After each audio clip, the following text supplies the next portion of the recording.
Hi hello வணக்கம் and welcome viewers. இன்னைக்கு நம்ம பார்க்க போகிறது என்னன்னு பார்த்தீங்க அப்படின்னா, செந்தமிழ் ஃபாண்ட் வந்து எப்படி நம்ம கீபோர்டில் ஈஸியான மெத்தடில் டைப் பண்ணுறது.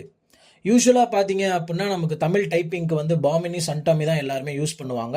ஆனால் அதுவுமே வந்து நம்ம கீபோர்ட் லே அவுட்டில் வந்து ஏனா யா அந்த மாதிரி வந்து நமக்கு ஆப்ஷன் இருக்கும். ஸோ நம்ம அந்த லே அவுட் படி தான் வந்து நம்ம டைப் பண்ணியிருப்போம். திடீர்னு நம்ம வந்து செந்தமிழ் ஃபாண்ட் வந்து நம்ம யூஸ் பண்ணுறப்ப கட்டமாக வரும்.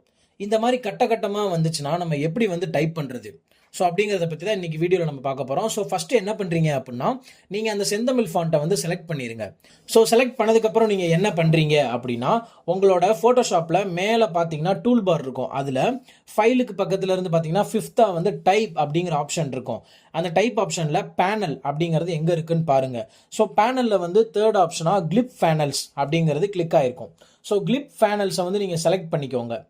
ஸோ கிளிப் ஃபேனல்ஸை நீங்கள் செலக்ட் பண்ணிவிட்டு என்ன பண்ணுறீங்க அப்படின்னா, உங்களுக்கு ரைட் சைடில் வந்து இந்த மாதிரி டயலாக் பாக்ஸ் ஓப்பன் ஆகிக்கும். அந்த டயலாக் பாக்ஸில் நீங்கள் என்ன பண்ணணும் அப்படின்னா, உங்களுக்கு தேவையான லெட்டர்ஸ் எல்லாமே ஸ்டைலிஷாக கொடுத்துருப்பாங்க. ஸோ நீங்கள் என்னென்ன எழுத்து எங்கெங்கே இருக்குங்கிறத மட்டும் நீங்கள் தெரிஞ்சுக்கிட்டா போதும். உங்களுக்கு இந்த மெத்தட் வந்து ரொம்ப ஈஸியாக இருக்கும். ஸோ இப்போ வந்து இதில் வந்து நான் எப்படி டைப் பண்ணுறது அப்படிங்கிறத நான் வந்து சொல்கிறேன். ஸோ ஃபஸ்ட்டு வந்து இப்போ நம்ம என்ன பண்ணுறோம் அப்படின்னா, புயல் அப்படிங்கிறத நம்ம டைப் பண்ண போகிறோம். ஸோ ஃபஸ்ட்டு வந்து பூ எங்கே இருக்குன்னு தேடுங்க.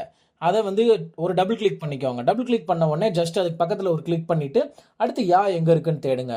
ஸோ அதே இதில் யா எங்கே இருக்குன்னு உங்களுக்கு தெரியும். அப்புறம் இல் எங்கே இருக்குன்னு தேடி இல்லை டைப் பண்ணுங்கள். ஸோ இந்த மாதிரி நீங்கள் டைப் பண்ணி நீங்கள் வச்சுட்டு அந்த செந்தமிழ் ஃபாண்ட்டோட மொத்த செட்லையுமே நீங்கள் எதை மாற்றினாலும் உங்களுக்கு அந்த டிசைனில் வந்து கரெக்டாக வந்து உக்காந்துரும்.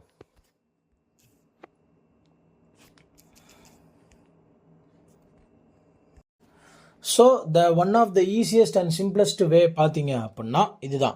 டைப்பிங் தெரியாத நிறைய பேர் உங்களால் கீபோர்டில் வந்து எந்த வேர்டுக்கு எந்த லெட்டர் அப்படின்னு சொல்லிட்டு ஐடென்டிஃபை பண்ணுறதுக்கு கொஞ்சம் டைம் எடுக்கும். ஸோ இது மாதிரி இருந்துச்சு அப்படின்னா உங்களால் ஸ்டைலிஷ் ஃபாண்ட்டால் தமிழில் நீங்கள் டைப் பண்ணவும் முடியும். சேம் அதே நேரத்துக்கு அந்த பேட்டர்னை உங்களால் தெரிஞ்சுக்கவும் முடியும். இந்த வீடியோ பிடிச்சிருந்தா ஷேர் பண்ணுங்கள், லைக் பண்ணுங்கள், சப்ஸ்கிரைப் பண்ணுங்கள். பாய்.